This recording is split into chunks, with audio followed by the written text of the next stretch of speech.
এই জন্য আমার বাবা, তুমি তো জানো না এই আলিফের কত দাম। এই যে দারুল ফালা একাডেমিতে একটা ছাত্র যখন প্রথমে ইবতেদাইতে পড়ে, কায়দা বিভাগে পড়ে, বগলের নিচে 20 টাকা দিয়ে একটা কায়দা কিনছে, বগদাদি কায়দা, নুরানি কায়দা, বগলের নিচে নিয়ে যখন রাস্তা দিয়ে হাইটা যায়, দেখো না আলিফের কত দাম।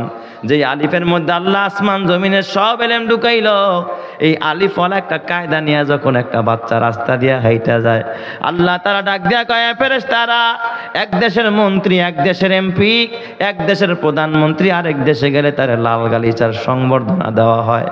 এ ফেরেশতারা, এই যে এলাকার গরিবের সন্তান, চাষির সন্তান, একজন দিন মজুরের সন্তান, এই দারুল ফালা মাদ্রাসায় পড়ে, ও যখন বগদাদি কায়দাটা নিয়া, যেই কায়দার মধ্যে আলিফ লেখা, মিম লেখা, ত লেখা, বা লেখা, এই অক্ষরগুলো লেখা আছে, এই অক্ষরওয়ালা কায়দা নিয়ে যখন রাস্তা দিয়ে হাইটা যায়, ওর পায়ের নিচে লাল গালিচা দিলে হবে না, ওকে বর্ধনা দিলে হবে না, তাড়াতাড়ি যা তোদের নূরের ডানাগুলো ওদের সম্মানে ওদের পায়ের নিচে বিছায়া দে।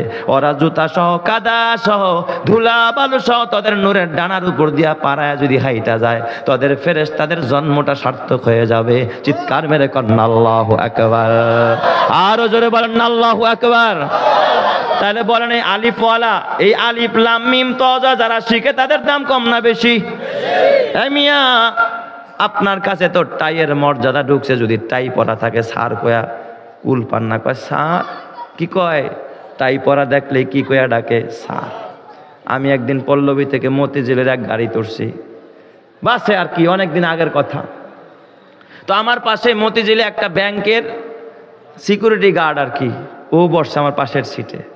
ওর একটা ট্রাউজার পরা আর একটা টি শার্ট, একটা জামা গায়ে দেওয়া, কি পরিমাণ জামা, গুলিস্তানে ফুটপাতে যায় দেখে বসে, বাচ্চালন আসি, দেখালন আসি। এই শুনছেন আপনারা কখন এরকম? আমার মনে হয় ওই রকমেরই একটা টি শার্ট গায়ে দিছে, কিন্তু সাথে কি আছে, একটা টাই আছে আর কি, ভাঙ্গা একটা ছাতাও হাতে আছে। কন্ট্রাক্টর আর আমি পাশে বসে আর কি সিটে। তো কন্ট্রাক্টর যখন ভাড়া চাইতে আইসে, ওরে কয় স্যার ভাড়া দেন। ওই টাইওয়ালারে কি কয়, স্যার ভাড়া দেন। আমার কাছে আইসা কয় চাচা ভাড়া দেন। আমার কি কয়, চাচা ভাড়া দেন, আর ওরে কয় স্যার ভাড়া দেন।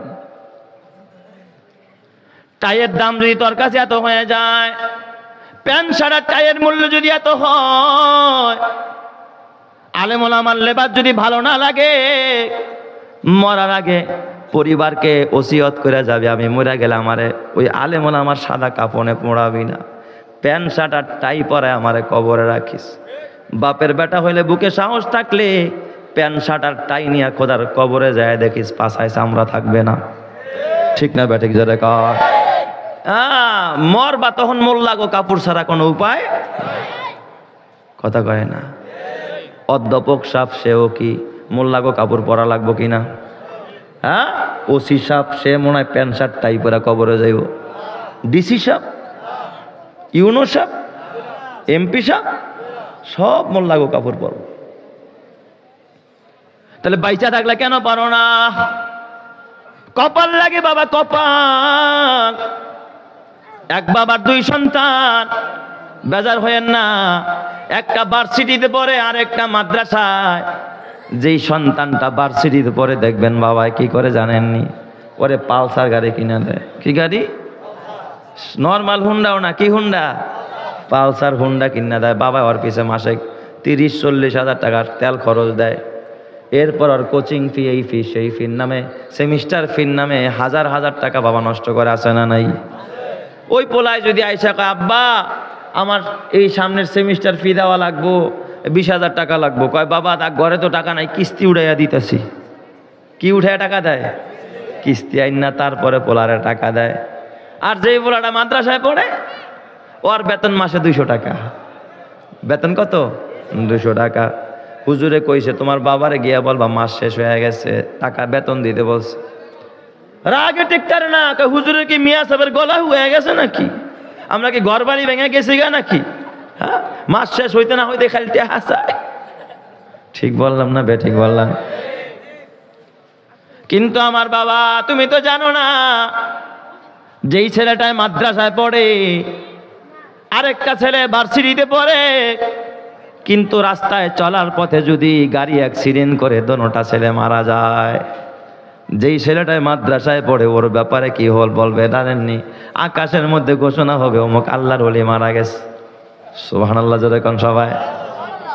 আল্লাহর নবী কয়, মান সালাকা তরিকাই ইয়ালতামিসু ফিহি ইলমান সাখালাল্লাহু লাহু বিহি তরিকান ইলাল জান্নাহ।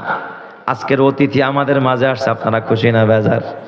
আল্লাহ এই মাহফিলটাকে তুমি সকলের নাজাতের জরিয়া করো, জোরে কান আমিন। আরো জোরে বলেন আমিন। ওই যে মাদ্রাসায় রওনা করছিল ও যখন মারা যায়, আল্লাহর নবী কি কয়? মান সালাকা তরিকাই ইয়ালতামিসু ফিহি ইলমান সাখালাল্লাহু লাহু বিহি তরিকান ইলাল জান্নাহ। ও মারা যাওয়ার সাথে সাথে জান্নাতটারে আল্লাহ তাই নেওয়ার পায়ের কাছে আইনা দেয়। সুবহানাল্লাহ। তার মানে মরবে একদিক দিয়ে, জান্নাতে যাবে আরে। কিন্তু ভার্সিটি পড়ুয়া ওইটার কি খবর? বেজার হয় না বাবা, রাগ কইরো না। কপাল লাগে কপাল। সবার ছেলে হাফেজ হতে পারে না, সব বাবার সন্তান আলেম হতে পারে না, সবার ছেলে দিন বুঝে না, কোরআন বুঝে না। বাবা যদি মারা যায় আর সন্তান যদি জানাজাই পড়াইতে না পারে, দোয়া করতে না পারে, এমন সন্তান থাকার চাইতে না থাকাই। আমি একদিন আমার মিরপুরে এক জানাজা শেষ করলাম। সপ্তাহখানিক পর এক ছেলে, ওই যিনি মারা গেছেন তার সন্তান বহির্বিশ্বে বিশ্ববিদ্যালয়ে, নামি দামি বিশ্ববিদ্যালয়, অক্সফোর্ড বিশ্ববিদ্যালয়ে পড়ুয়া সন্তান, আমার কাছে দোয়া চাইতে আসছে, দোয়া চাইতেছে আর কান্না করতেছে। আমার পাশে আরো দুইজন মুসল্লি ছিল, আর বুঝাইতেছে, বাজান কাঁদিস না, তোর বাপ মরছে, আমরা তো আছি। কাঁদোস কা? কান্নার দরকার নেই, আমরা আছি না, কাঁদোস কা বাবা? ছেলেটা ডাক দিয়া বলে, আঙ্কেল বাবা মারা গেছে, এই শোকে কাঁদি না। কয় তাইলে কেন কাঁদো? আমার কান্নার কারণ আরেকটা। কয় কি কারণ? কয় আমার এই বাবা নিজের শরীরের রক্ত পানি করে ঘাম জড়ায় আমারে পয়সা দিয়া পড়াশোনা করাইছে। আমার বাবা প্রাইমারি, মাধ্যমিক, উচ্চ মাধ্যমিক, কলেজ, ভার্সিটি, অক্সফোর্ড বিশ্ববিদ্যালয়ে পড়াইতে গিয়া কত লক্ষ কোটি টাকা যে আমার বাবা খরচ করেছে আমি নিজে জানি, হারে হারে টের পেয়েছি। আমার বাবা আমারে সব শিখাইলো, কিন্তু হুজুরে যখন তাকবীর দিয়া যখন জানাজা শুরু করলো, আমার বাবার জন্য বিদায় কালে যেই দোয়াটা পড়ে আমি আমার বাবারে কবরে রাখবো, বিদায় জানাবো, ওই দোয়াটা তো কোনোদিন আমার বাবাই আমারে শিখায় নাই। আমি জানাজার দোয়াটাও পারি না। উস্তাদ আমার বুঝে এসে গেছে, আমার এই শিক্ষা দুনিয়ায় কাজে আসবে, পরকালে কাজে আসবে না, কবরে গিয়াও কাজে আসবে না। কারণ আমি এত বড় শিক্ষিত সন্তান হইয়া অক্সফোর্ড বিশ্ববিদ্যালয়, বাংলাদেশের না বিশ্বের নামি দামি বিশ্ববিদ্যালয়, যার তার সন্তান পড়তে পারে না, কোটি কোটি টাকা ইনভেস্ট করতে হয় পড়তে হলে, এত টাকা খরচ করায় আমার বাবা অক্সফোর্ড বিশ্ববিদ্যালয়ে আমার সনদ নিল, আমার পড়াশোনা করাইলো। আজকে বাবার শেষ বিদায়কালে অন্তিম মুহূর্তে আমি বাবার কোনো উপকার করতে পারলাম? কিয়ামতের ময়দানে আমি দাঁড়ায়া বাবার জন্য কোন উপকার করব? এই জন্য যুবক ভাই হাতে পায়ে ধরা বলা যায়, জীবন তো একটাই মোমবাতির মতো গলে যাবে, শেষ হয়ে যাবে। পারলে একটা সন্তানদের দিন শিখায়া, আমি বলি না হাফেজ বানাও, আমি বলি না আলেম বানাও, আমি বলি দিন শিখাও, বুনিয়াদি দিন শিখাও, নামাজ শিখাও, ফরজ শিখাও, ওয়াজিব শিখাও, মা বাবার পরিচয় করাও। কসম আল্লাহর তোমার সন্তান জান্নাতের পথ পেয়ে যাবে, কথা ঠিক কিনা? আর আমরা বিসমিল্লাতেই বাচ্চাটা কোন রকম ভাত খাওয়া শিখছে, দইরা নিয়ে কই দিয়া দেয় কেজিতে। তো পাজি তোমার ছেলে হইব না হইব কাটটা? সেখানে নিয়ে কি পড়ায় জানেননি? কয় শরেয়তে অজগর। শরেয়তে কি?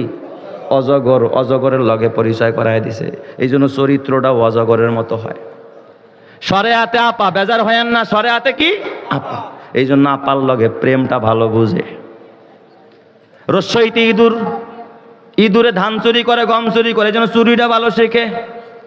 দীর্ঘইতি গল, পশু পাখির চরিত্রটা ভিতরে ভালোই ঢুকছে। এতে আপেল, আপেল খাওয়া শিখাইছে। বিতে বল, কেজির বইতে লেখা দেখেন, খুলে দেখেন। এতে আপেল, আপেল খাওয়া শিখাইলো। বিতে বল, বল খেলা শিখাইলো। এরপর সিতে ক্যাট, ক্যাট থেকে আসছে ক্রিকেট, এই জন্য ক্রিকেট খেলা শিখছে। আর ডিতে হইল ডগ, কুত্তার লগে পরিচয় হয়েছে। এই ভোলায় বাসায় আসে পড়তে বসছে, কয় আম্মু ডিতে যেন কি? কয় কুকুর। কুকুর কি মা? ওই যে ঘরের দরজায় শিকল দিয়ে বাইন্ধে রাখছি, চিনো না? ও মা কুত্তা। কয় হ। এই যে কুত্তা বাচ্চার মাথার মধ্যে ঢুকছে, কিছুদিন পর বড় হইয়া বিসমিল্লাতেই মারে আর বাবারে কুত্তার বাচ্চা বইলা গালি দেয়। কথা ঠিক কিনা? মার বাবা আফসোস করে কয় বাজান মারি বাবার এটা বলতে হয় না। ছেলে ডাক ডাক আম্মু গো, তুমি তো ডিতে ডগ শিখাইছ, তুমি তো আমারে ডগ শিখাইছ মা, তোমারে বলবো না, বলবো কারে কসম দেয়া বলি। অথচ তুমি যদি এই বাচ্চাটারে আমার বাবা এই নুরানি মাদ্রাসায় দিয়া, এই দারুল ফালায় দিয়া সরে হাতে অজগর না পড়া, অজু পড়াইতা, সরে হাতে আপার লগে পরিচয় না করায় আল্লাহ পড়াইতা, রস্যইতে ইঁদুর না পড়ায় যদি ইসলাম শিখাইতা, দীর্ঘইতে যদি ইগল পাখি না পড়ায় ইমানের শিক্ষা দিতা। এ কসম আল্লাহর, আলিফেতে আল্লাহ, বাতে বাইতুল্লাহ, তাতে তামানুন, সাতে সাওয়াবুন, জিমে জামালুন। তোমার এই ছেলে মা চিনতো, বাবা চিনতো, ইমান চিনতো, ইসলাম চিনতো, আদর্শবান সন্তান হয়ে খোদার জান্নাতে যাইতো। কথা ঠিক না ব্যাঠিক জোরে কর? এরপরে কি শিখায় জানেননি? কি সুন্দর ছড়া। ওই দেখা যায় তাল গাছ, ওই আমাদের গা, ওইখানেতে বাস করে কানা বগির ছা। ও বগি তুই খাস কি পান্তা, ভাত চাস কি পান্তা, আমি খাই না, পুঁটি মাছ পাই না, একটা যদি পাই অমনি ধরা গাপুস গুপুস খাই। ইসলামে কি গাপুস গুপুস খাওয়ার কোনো সুযোগ আসেনি? যে সুদও খাবি, ঘুষও খাবি, চুরি করেও খাবি, শাসরামি করেও খাবি, এটা কি ইসলামে আছে নাকি? গাপুস গুপুস খাওয়া ইসলাম শিক্ষা দেয় না। ইসলাম শিক্ষা দেয় দারুল ফালায় দেখ কি শিখায়, কবিতা কি শিখায়। 3 দিন হতে খাইতে না পাই নাই কিছু মোর ঘরে, দাঁড়া পরিবার বাড়িতে আমার উপোস করিয়া মরে, নাহি পাই কাজ তাই তেজিলাজ বেড়াই ভিক্ষা করি, হে দয়ার নবী দাও কিছু মরে, নহিলে প্রাণে মরি। আরবের নবী করুণার ছবি, ভিখারির পানে চাহি, কমল কণ্ঠে কহিলেন তোমার ঘরে কি কিছু নাহি, বলিল সে আছে শুধু মোর কাছে কম্বল একখানি, বলিলেন রসুল এক্ষুনি গিয়া তাহা দাও মোরে আনি। সম্বল তাহার কম্বল খানি বেচিয়া তাহার তরে, অর্ধেক টাকা দিলেন রসুল খাদ্য কিনিবার তরে, বাকি টাকা দিয়ে কুঠার কিনে হাতুল লাগিয়ে নিজে, বলিলেন যাও কাঠ কেটে খাও, দেখো খোদা করে কি যে। সেদিন হতে শ্রম সাধনায় চলিল ভিখারির প্রাণ, বনের কাষ্ঠ বাজারে বেচিয়া দিন করে গুজরান, দুঃখ তাহার রহিল না আর, সুখী হলো সে ভবে, নবীর শিক্ষা করো না ভিক্ষা, মেহনত করো সবে। বলেন তো এই কবিতার ভিতরে আদর্শ আছে না নাই? তাহলে বলেন তো এই মাদ্রাসা শিক্ষার দরকার আছে না নাই? এই জন্য আমার মা ও আমার বাবারা, ও পর্দারের মায়েরা, মা গো একটা ছেলেকে যদি মাদ্রাসায় দাও মা, এই ছেলেটা যত নেক কাজ করবে এর একটা অংশ তোমার কবরে যাবে। কথা ঠিক কিনা জোরে কান? মা গো তোমার একটি ছেলে মাদ্রাসাতে দিও, মা গো তোমার একটি মেয়ে মাদ্রাসাতে দিও, এই পৃথিবীর বুকে তুমি জান্নাত কিনে নিও, এই পৃথিবীর বুকে মা গো মা জান্নাতে কিনে নিও। একটি হরফ পড়লে মা গো 10টি নেকি হয়, মাতা পিতার আমল নামায় অর্ধেকে জমা রয়, এমন সুযোগ নেই কোনো আর মা গো, এমন সুযোগ নেই কোনো আর, খুঁজে দেখে নিও, এই পৃথিবীর বুকে তুমি জান্নাত কিনে নিও। মা গো তোমার একটি ছেলে